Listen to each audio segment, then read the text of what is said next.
अच्छा भाई, पाकिस्तान ने अपनी प्लेइंग 11 अनाउंस कर दी है अगेंस्ट वेस्ट इंडीज़ और ये जो टेस्ट सीरीज़ है वो कल से स्टार्ट होने वाली है। और ये प्लेइंग 11 में कुछ चेंजेस भी हुई हैं। एक प्लेयर की भाई एक्सपेक्टेशन दी गई ये टीम में होगा, प्लेइंग 11 में ये बंदा होगा, लेकिन वो बंदा टीम प्लेइंग 11 में नहीं था। अब उसके बारे में आगे जाके चल के बात करते हैं। सबसे पहले प्लेइंग 11 की अगर हम बात कर लें, शान मसूद कैप्टन वो करेंगे ओपनिंग। उनके साथ जो बंदा ओपनिंग करेगा वो है एक डेब्यूटेंट मोहम्मद हुरैरा। अब मोहम्मद हुरैरा जो हैं वो काफ़ी अरसे से पाकिस्तान के साथ रहे हैं, मतलब स्क्वाड में रहे हैं, लेकिन डेब्यू करने का उनको चांस नहीं मिला। लेकिन इस बार उनको डेब्यू करने का चांस मिल गया अगेंस्ट वेस्ट इंडीज़। और ये वेस्ट इंडीज़ की जो सीरीज़ है इसमें यही बोला जा रहा था कि भाई आप ट्राई एंड टेस्ट करो, और यही हुआ। जो यंगस्टर को मौका दिया गया मोहम्मद हुरैरा को। आपको जैसे पता है कि साइम अयूब इंजर्ड है, उसके अलावा अब्दुल्ला शफीक बैड फॉर्म की वजह से उनको नहीं खिलाया गया। और उसके बाद अब दो ऑप्शन बचे थे, एक ऑप्शन था इमाम उल हक और एक ऑप्शन था मोहम्मद हुरैरा। अब कहा तो ये जा रहा था कि भाई इमाम उल हक खेलेंगे, जिसके बारे में मैंने आपको शुरू में बोला कि भाई एक प्लेयर की एक्सपेक्टेशन थी कि वो प्लेइंग 11 में होगा और वो इमाम उल हक था।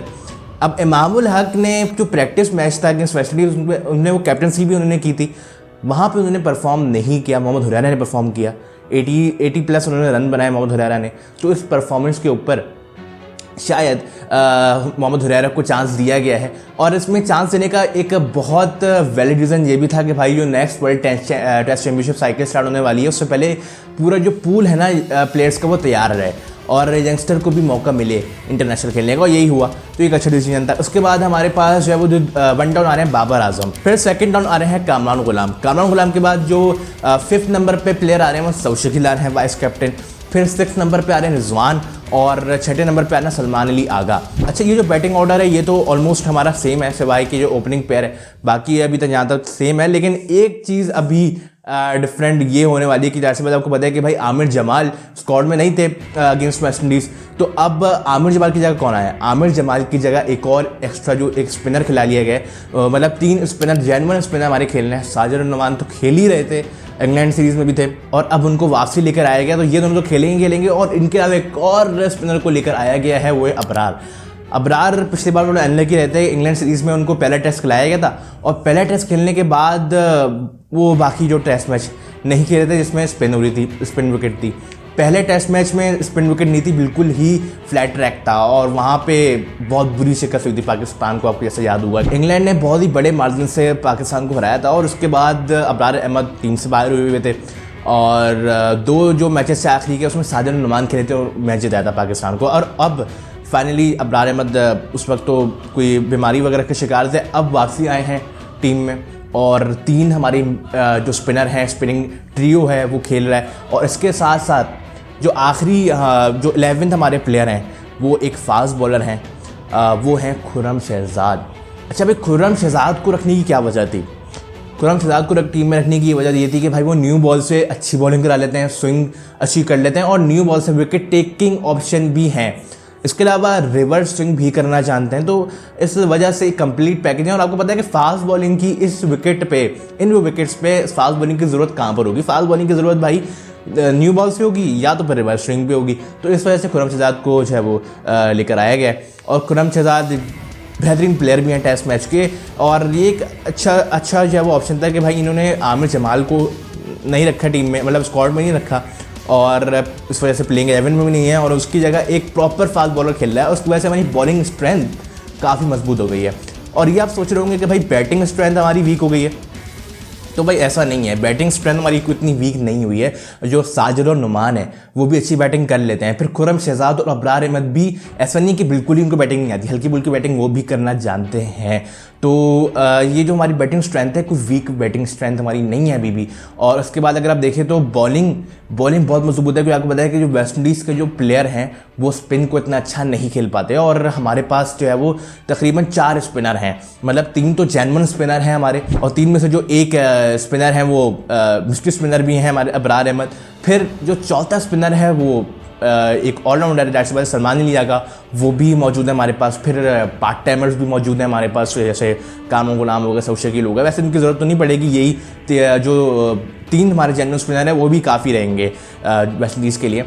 तो ये एक हमारी अच्छी स्ट्रेंथ बन चुकी है अभी बॉलिंग की। इसके अलावा अगर बैटिंग ऑर्डर की बात करें तो ये भी स्ट्रॉन्ग है इस बार, क्योंकि आपके पास शान मसूद आ रहे हैं ओपनिंग में, और इसके अलावा मोहम्मद हुरैरा की अगर बात करें तो वो बेशक डेब्यूटेंट हैं, लेकिन उनको पाकिस्तान कंडीशन का अंदाज़ा है, काफ़ी डोमेस्टिक में मैचेस, फर्स्ट क्लास मैचेस भी वो खेल चुके हैं, तो उनको भी अंदाज़ा है इन कंडीशंस का। उसके अलावा आपके पास जो है वो कामरान गुलाम शौकीन हैं, ये आपके जो है वो इस कंडीशन के काफ़ी अच्छे प्लेयर के लास्ट वाले स्पिन को अच्छा खेलना जानते हैं, इस लिहाज से अच्छे प्लेयर हैं इन कंडीशन के खास के। उसके अलावा आपके बाबर आजम वो फॉर्म में आए हुए हैं, तो इस लिहाज से हमारी जो बैटिंग ऑर्डर है, हमारी जो बैटिंग है वो भी अच्छी है, और टीम 11 ओवरऑल भी पर्सनली मुझे काफ़ी अच्छी लगी।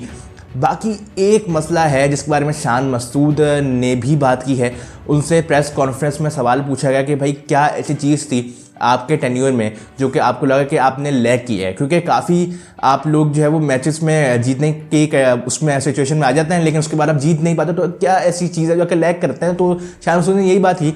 शान मसूद ने कहा कि हम लोग जीतने के उसमें मोमेंटम में आ तो जाते हैं, लेकिन उसके बाद हम उसको कैरी फॉरवर्ड नहीं करते। जैसे ऑस्ट्रेलिया में हमने देखा कि हमने 16 रन पे 4 विकेटें गिरा दी थी। उसके अलावा फिर आपने बांग्लादेश के अगेंस्ट भी देखा होगा, बांग्लादेश के अगेंस्ट हमने जो है वो 25 या 24 रन पे भी हमने 6 विकेटें गिरा दी थी। तो वो ऐसी कंडीशंस थी कि जहाँ पे हमें जीतना चाहिए था, लेकिन वहाँ पे हमने नहीं जीत पाया। और अगेन आपने साउथ अफ्रीका वाली उसमें भी सीरीज़ में भी देखा, तो ये एक चीज़ थी जो कि शान मसूद ने मेंशन किया कि भाई हम लोग शायद मेंटली इतना ज़्यादा स्ट्रॉन्ग नहीं है, या मेंटली हम लोग इतना ज़्यादा कम्पीट नहीं कर पाते। हम लोग जब जीतने का मोमेंटम होता है वहाँ से मोमेंटम को लूज़ कर देते हैं, गो फॉर द किल नहीं कर पाते, मतलब जहाँ पे मोमेंटम है और हम फिनिश कर सकते थे मैच को, वहाँ पे हम लोग फिनिश नहीं कर पाते। ये एक चीज़ है जो कि हम लोग लैग कर रहे हैं, और बिल्कुल सच बात है।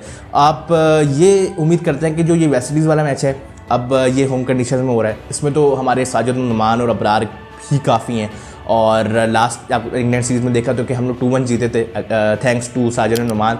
तो इस बार भी जो हमारी विकेट्स है वो स्पिन विकेट है, और 3 हमारे पास जेन्युइन स्पिनर हैं जो कि अच्छे स्पिनर हैं। तो उम्मीद तो ये है कि वेस्ट इंडीज़ को जो है वो वाइट वॉश करेंगे, 2-0 हराएंगे, और जो वर्ल्ड टेस्ट चैम्पियनशिप की जो नेक्स्ट साइकिल है उसको जो है वो मतलब अच्छी तरीके से अच्छे मोमेंटम के साथ दोबारा से शुरू करेंगे। और इस बारे में शान मसूद ने एक और बात की। शान मसूद ने कहा कि भाई 10 महीने बाद हमारा जो टेस्ट मैच है, मतलब 10 महीने का गैप है ये टेस्ट मैच और अगले टेस्ट मैच में, तो ये एक चीज़ है जो कि कंसर्निंग है। उन्होंने कहा कि भाई जो टेस्ट मैच है, जो इंटरनेशनल हम लोग टेस्ट क्रिकेट खेलते हैं आपस में, उनको ज़्यादा प्रायोरिटी नहीं दी जा रही, मतलब टेस्ट क्रिकेट को इतना ज़्यादा गैप दिया जा रहा है। जैसे लास्ट दफ़ा भी हमने देखा था कि बांग्लादेश का जो टेस्ट मैच हमने खेला, और इससे पहले हमने ऑस्ट्रेलिया के अगेंस्ट टेस्ट मैच खेला जो कि 2023-24 की बात कर रहा हूँ, तो वो उसमें 10 महीनों का गैप था। और उसमें आपको पता है कि जो फॉर्म होती है, फिटनेस होती है, वो आउट हो जाती है अगर कोई प्लेयर फर्स्ट क्लास में क्रिकेट नहीं खेलता। और मेन बात ये जो कि उस पर गौर करनी चाहिए कि भाई T20 क्रिकेट तो फिर भी जो प्लेयर्स हैं ना वो लीग क्रिकेट वगैरह खेलते रहते हैं, तो उनकी प्रैक्टिस मैच फिटनेस रहती है उस हिसाब से T20 क्रिकेट के हिसाब से। लेकिन जो टेस्ट क्रिकेट है ना वो बिल्कुल ही अलग फॉर्मेट है, अगर वो आप बीच में गैप कर दोगे तो आपकी जो फॉर्म फिटनेस है ना वो उस हिसाब से बरकरार नहीं रहेगी। तो ये एक चीज़ है कि हमें जो ICC को उस पर काफ़ी गौर फिक्र करनी चाहिए कि भाई जो टेस्ट क्रिकेट है उस पर तवज्जो दी जाए। बाकी आज के लिए इतना ही, मिलते हैं अगली वीडियो में। अपना बहुत ज़्यादा ख्याल रखिएगा। अल्लाह हाफ़िज़।